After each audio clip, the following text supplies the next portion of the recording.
Hello guys, आप लोग का स्वागत है मेरे चैनल में। मैं निखिल यादव शुरू करता हूँ class 7th NCERT chapter number first पादप में पोषण। आप लोगों का स्वागत है।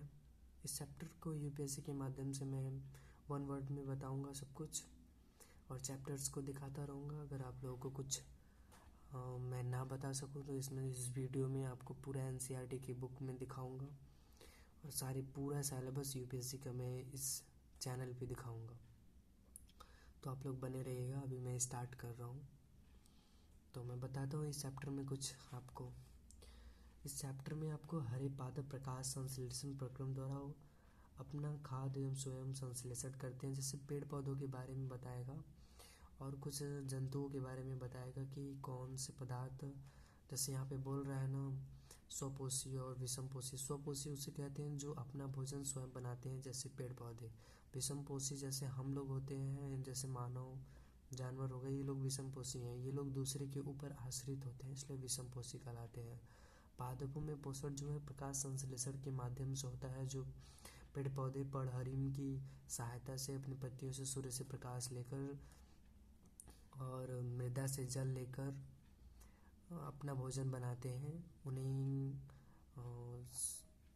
स्वपोषी कहते हैं पेड़ पौधों को। प्रकाश संश्लेषण के बारे में यहाँ पे बताया गया है, आप चाहें तो अच्छे से पढ़ सकते हैं।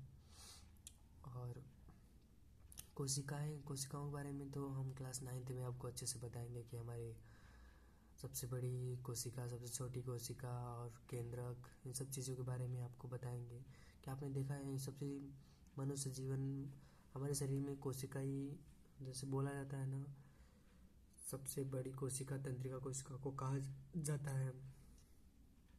कोशिका जो होती है ये हमारे शरीर का सबसे मुख्य भाग होता है। कोशिकाएं मरती हैं और रोज जिंदा होती हैं, क्योंकि अब बॉडी पे एक भी जगह हाथ टच करेंगे तो वहाँ की कोशिकाएं मर जाती हैं, मगर उसके बाद भी जीवित हो जाती हैं। इमारत, जैसे यहाँ पे बोल रहा है, आपने देखा है कि इमारतें ईंटों से बनती है, इसी प्रकार सजीव का शरीर सूक्ष्म इकाइयों से बनता है, जो कोशिकाएं कहलाती हैं।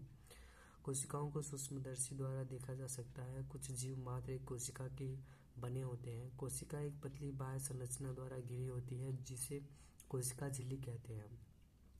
इसमें केंद्रक में स्थित एक सुस्पष्ट संरचना भी होती है, जो केंद्रक कहलाता है। केंद्रक चारों ओर से जेली के समान एक पदार्थ से घिरा होता है, जिसे कोशिका द्रव्य कहते हैं। इसमें कोशिका के बारे में बताया गया है, और आप क्लास 10th और 9th में पढ़े होंगे।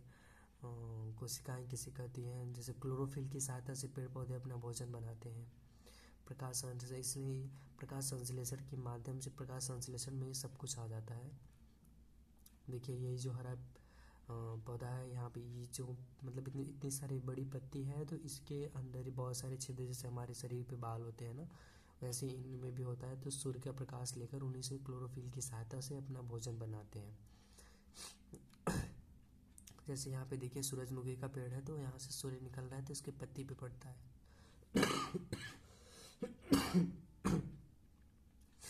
जिससे हरी पत्तियाँ अपना भोजन बनाती हैं।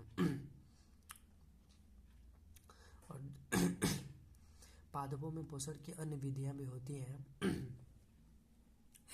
जैसे कि कुछ पादप ऐसे भी हैं जिनमें क्लोरोफिल नहीं पाया जाता, वे भोजन संश्लेषण नहीं कर सकते। वे कैसे जीवित रहते हैं, तब वो पोषक किस प्रकार का प्राप्त करते हैं। अपने पोषण के लिए अन्य पादपों द्वारा निर्मित खाद्य पर निर्भर होते हैं, वे विषम पोषण कहलाता है। विषम पोषी प्रणाली का उपयोग करते हैं। इस चित्र में बताया गया है, इसमें ज़्यादा कुछ खास तो नहीं है। यही पेड़ पौधों के बारे में बताया गया है कि पेड़ पौधे अपना भोजन कैसे बनाते हैं, और मानव जीवन के बारे में बताया गया है कि वो लोग भी पोषी और स्वपोषी के बारे में बताया गया है, और पेड़ पौधे अपना भोजन कैसे बनाते हैं उनके बारे में बताया गया है। और मृत जीवी किसे कहते हैं, अपने बाजार के छत्र मशरूम बिकते देखे होंगे। वर्षा के दिनों में वृक्षों की सड़ी गली टूटी टहनियाँ अथवा तनों पर छाले पर जो जम जाते हैं, उन्हें ही आइए देखते हैं जीवन यापन में इनका उपयोग कहाँ पे होता है।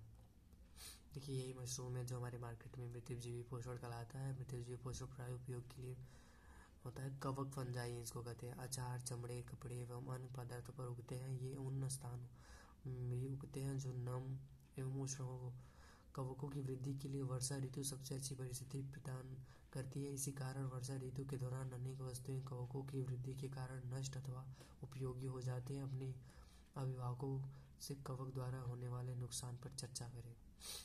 जैसे बता रहे, जैसे ब्रेड हो गया, ये ब्रेड की एक एक्सपायरी डेट होती है कि 2 या 3 दिन के या 1 हफ्ते के अंदर अगर उपयोग नहीं हुआ तो वो ख़राब हो जाता है। तो इसमें यही सब चीज़ें बारे में देखिए बताया गया है। और आपको अगर नहीं समझ में आए तो यहाँ पे दिया है आपने क्या सीखा। जैसे बोल रहा है कि हरे पादप प्रकाश संश्लेषण के प्रक्रम द्वारा अपना खाद्य स्वयं संश्लेषित करते हैं। हरे पादप कार्बन डाइऑक्साइड, जल एवं खनिज जैसे सरल रासायनिक पदार्थों का उपयोग खाद्य संश्लेषण के लिए करते हैं। प्रकाश संश्लेषण के लिए क्लोरोफिल एवं सूर्य का प्रकाश अनिवार्य रूप से आवश्यक है। कार्बोहाइड्रेट जैसे जटिल रासायनिक पदार्थों प्रकाश संश्लेषण के लिए उत्पादक है।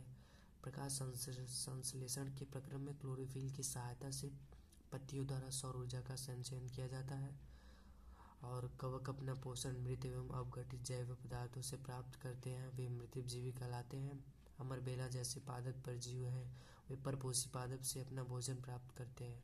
कुछ पादप एवं अन्य सभी जीव अपने पोषण हेतु दूसरे जीवों पर निर्भर होते हैं अतः विषमपोषी कहलाते हैं। तो इस चैप्टर में आपने क्या सीखा हमें कमेंट करके बताइए अगर मैंने अच्छे से समझाया हो तो। और ये एनसीईआरटी के कुछ प्रश्न हैं जो आप अपने प्रैक्टिस के रूप में पॉज करके वीडियो आप देख सकते हैं और इनके प्रैक्टिस कर सकते हैं कि आपने इस चैप्टर से क्या चीज़ सीखा है। और मैं फिर मिलूँगा आपको अगले अध्याय में। अगर वीडियो अच्छा लगा हो तो उसके लिए हमें ज़रूर एक बार इशारा करें। जय हिंद, जय भारत। अच्छा लगा हो तो ज़रूर लाइक और सब्सक्राइब कर दीजिएगा।